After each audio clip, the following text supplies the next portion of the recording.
अगर कोई वैक्सीन लेता है 2 साल के बाद वो मर जाएगा। ऐसे कहीं एक क्वेश्चन अराइज हो रहे हैं अभी, तो क्या बताएंगे इसके लिए आप? मैंने इसका जिक्र किया, अभी मैंने जो बता दिया कि वैक्सीन से जुड़े हुए जो भी खदशात हैं, जो भी रिलक्टेंसी है, जो भी हेजिटेंसी है, वो बिल्कुल गलत है, वो बेबुनियाद है। इसके कैंपेन के अगेंस्ट मीडिया के हवाले से, व्हाट्सएप के हवाले से, फेसबुक, सोशल साइट्स जो भी ऐसे वीडियोस या ऐसी मैसेजेस सर्कुलेट करते हैं, वो इंसानियत के दुश्मन हैं। वो गलत कहते हैं, वो गलत प्रोपेगेंडा करते हैं। इस चीज़ की कोई स्टैटिस्टिकल ना एविडेंस है, ना इसका कोई साइंटिफिक बेसिस है। ये बिल्कुल बेबुनियाद है।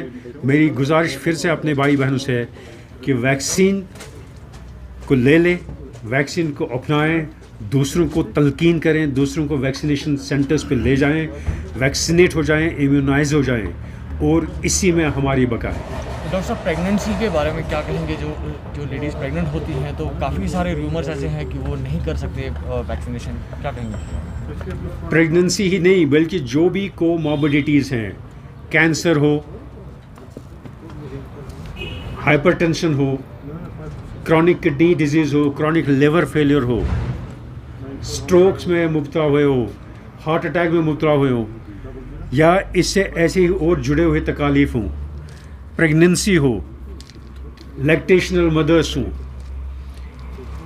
इन सारे लोगों से मेरी ये गुजारिश है कि वैक्सीन इन सब के लिए ज़रूरी है, माँ सिवाय उनके जिनके पास किसी भी दवाई की हिस्ट्री ऑफ एलर्जी है, किसी वैक्सीन के खिलाफ हिस्ट्री ऑफ एलर्जी है। कुछ लोग जो दवाइयाँ लेते हैं, सल्फाज, एंटीबायोटिक्स, इवन पैरासिटामोल के साथ भी एलर्जी हो सकती है। मैंने ऐसे कुछ अशखास को मरते हुए देखता है सिर्फ पैरासिटामोल लेते हुए से। डिक्लोफेनेक एक इंजेक्शन है जिसको आम लफ्ज़ों में जैसे आप वोवरान के नाम से जानते हैं, इससे भी अक्सर खतरनाक एलर्जी हो सकती है, इससे भी मर सकता है इंसान। वैक्सीन से भी एलर्जी हो सकती है। अभी तक जो आदाद शुमार हैं उनसे अभी तक कोई जानलेवा सूरत हाल सामने नहीं आई है। मैं फिर गुजारिश से यही है कि कोमॉर्बिडिटीज़ के होते हुए जिस शख्स के पास वैक्सीन या किसी और दवाई के साथ एलर्जी है, उसको डॉक्टर साहब के पास जाके उसकी एंटीबॉडीज़ की लेवल चेक करा के उसको ये देखे कि कहीं उसका इन्फेक्शन हुआ तो नहीं है पहले, वो हमें एंटीबॉडीज़ की लेवल से पता चल सकता है। वो देख के उसको वैक्सीनेशन की एडवाइस दे सकते हैं। बेशक उसमें हम एडवाइस डिले कर सकते हैं, दूरी कर सकते हैं, प्रेगनेंसी के ओवर होने के बाद वैक्सीनेशन करा सकते हैं, अगर उसका जो कंसर्न डॉक्टर वो एडवाइस ऐसा ले। जिसके जो माहिर डॉक्टर साहब हैं उनसे बाज़ाब्ता हमें मशवरा करने की ज़रूरत है। आम लफ्ज़ों में अफवाहों पे भरोसा नहीं करना। डॉक्टर साहब, लगातार केसेस कम होते जा रहे हैं, यहाँ से लॉकडाउन भी, आपको क्या लग रहा है कि जो लॉकडाउन है इसमें ईज़ होनी चाहिए? मैंने इस बात का फिर से जिक्र किया अभी, जैसे मैं बोल रहा था कि हमने फर्स्ट वेव को ही नहीं काबू किया, बल्कि सेकेंड वेव को भी हमने काफ़ी हद तक काबू किया हुआ। आजकल के जो आदाद शुमार मैं शहरी Kashmir institute of medical science के हवाले से कहूँगा, हमने ऑनरेबल लेफ्टिनेंट गवर्नर सर के हिदायत पे लास्ट ईयर 300 बेड से लेके आज की बार 500 बेड्स तक का इंतज़ाम करके रखा हुआ है, मगर मैक्सिमम पीक पे हमारे पास 296 ही लोग एक स्टेज पे एट अ टाइम एडमिटेड थे हमारे में कोरोना तकलीफ में मुबलस। मगर इस वक्त हमारे पास जो है फिगर्स है वो आज के डेट में, आज मॉर्निंग में 232 है। It straightaway conveys to you, मैं डे टू डे फिगर्स के अगर आपको बता दूं कि ये कॉन्स्टेंटली जो एदाद शुमार है डिप होते जा रहे हैं। एक प्लेटो की लेवल पे हम पहुंच गए और मज़ीद इसमें जो गुंजाइश है फर्दर डिप होने की। इसी के हवाले से, इसी बुनियाद पे, इसी एदाद शुमार के हवाले से मैंने ये बता दिया कि ये जो कोरोना पैंडमिक की दूसरी लहर में हमने इसको भी काबू करके रखा हुआ है। इस वक्त सिचुएशन बहुत हद तक बेहतर है, बट एहतियात बहुत ज़रूरी है। इसका मतलब ये नहीं कि हमें गॉड जो है लोअर करना है। आज भी एहतियात अपनानी है, आज भी mask, SOPs, social distancing, hand hygiene, environmental hygiening and all this things need to be strictly followed, इसमें साहब, कोई एक- कम नहीं करना है। डॉक्टर साहब, एक आखिरी सवाल मैं है। चाहूँगा आपसे डॉक्टर साहब, जैसे आपने कहा कि lockdown is not the ultimate solution, 29 अप्रैल को जब यहाँ पर लॉकडाउन लगाया गया, क्या आपको लगता है फ्रॉम ए मेडिकल पर्सपेक्टिव यहाँ पर केसेस को कंटेन करने में जो पिछले 1 महीने से ज़्यादा अभी भी चल रहा है लॉकडाउन, क्या वो फ़ायदेमंद साबित हुआ? मैं रिपीटेडली ये कहता हूँ कि गवर्नमेंट की तरफ से, इंतज़ामिया की तरफ से और मेडिकल फ्रेटर्निटी की तरफ से जो भी गाइडलाइंस या जो भी एहतियाती हिदायत जारी किए जाते हैं, जिनमें लॉकडाउन भी शामिल है, इससे ही तो काफ़ी हद तक हम इस चीज़ को कंटेन कर पाए। लॉकडाउन किसी स्टेज पे बहुत ज़रूरी होता है, इसके बिना इसको कंटेन करना इंतहाई नामुमकिन है। लॉकडाउन की अपनी जस्टिफिकेशन है और लॉकडाउन की वजह से ही हम इसको बहुत हद तक कंटेन कर पाए हैं। मेडिकल अमले की कोशिशों से, इनकी काविशों से, गवर्नमेंट और इंतज़ामिया और इससे जुड़े हुए हर एक शख्स की कोशिश की वजह से ही ये चीज़ जो हम काबू में कर रहे हैं। लॉकडाउन की अपनी अहमियत है, मैं रिपीटेडली कह रहा हूँ, मगर मैं ये भी कहना चाहता हूँ कि लॉकडाउन अल्टीमेट चीज़ नहीं है। अल्टीमेट चीज़ अगर है वो जो है वैक्सीन है।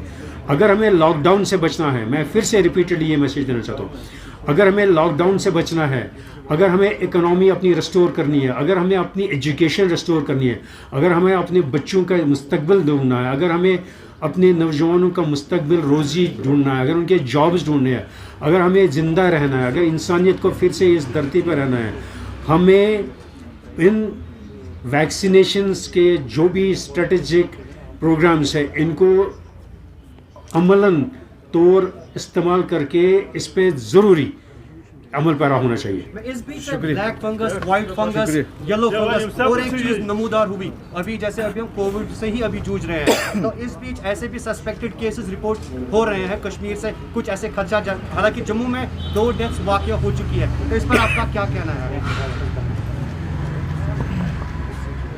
कोरोना के साथ साथ जो आजकल अखबारात में, मीडिया में या आम लफ्ज़ों में जिस दूसरे इन्फेक्शन की बात हो रही है, वो फंगल इन्फेक्शंस की बात हो रही है।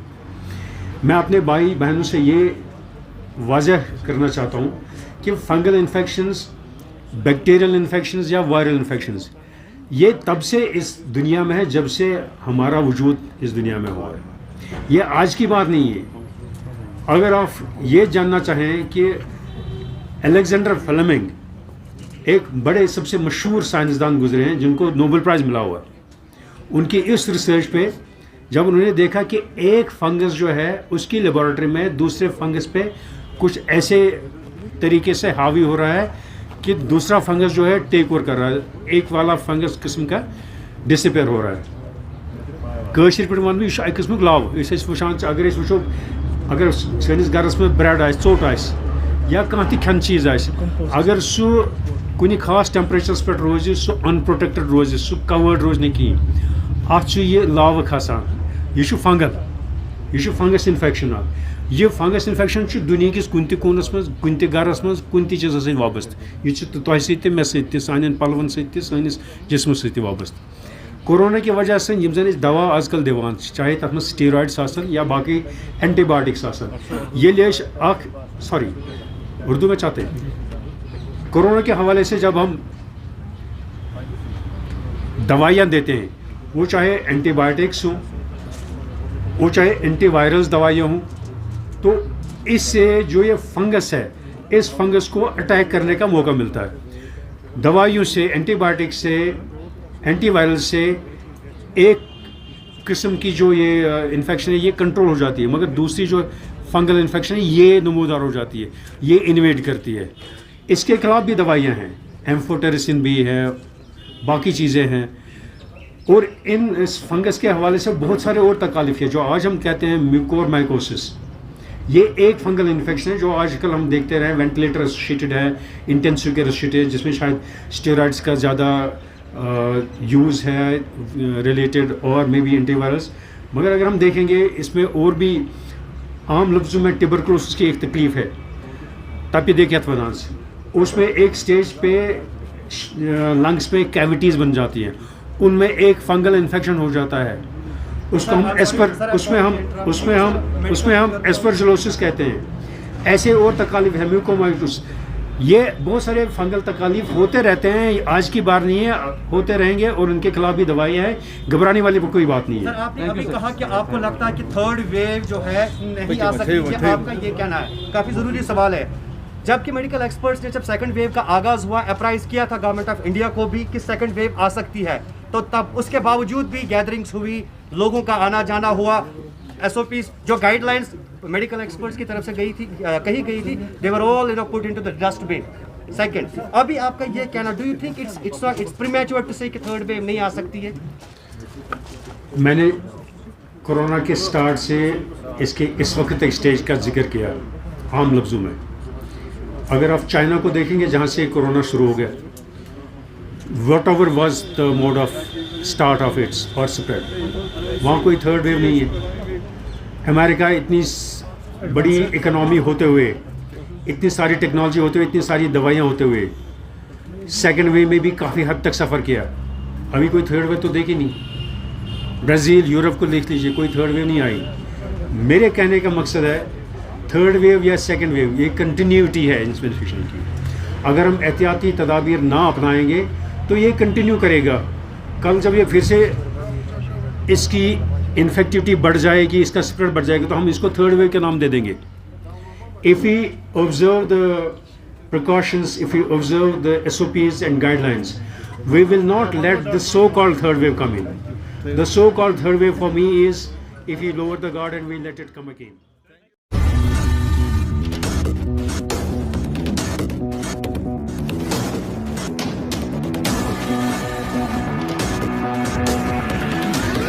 INS. Extremely fearless journalism.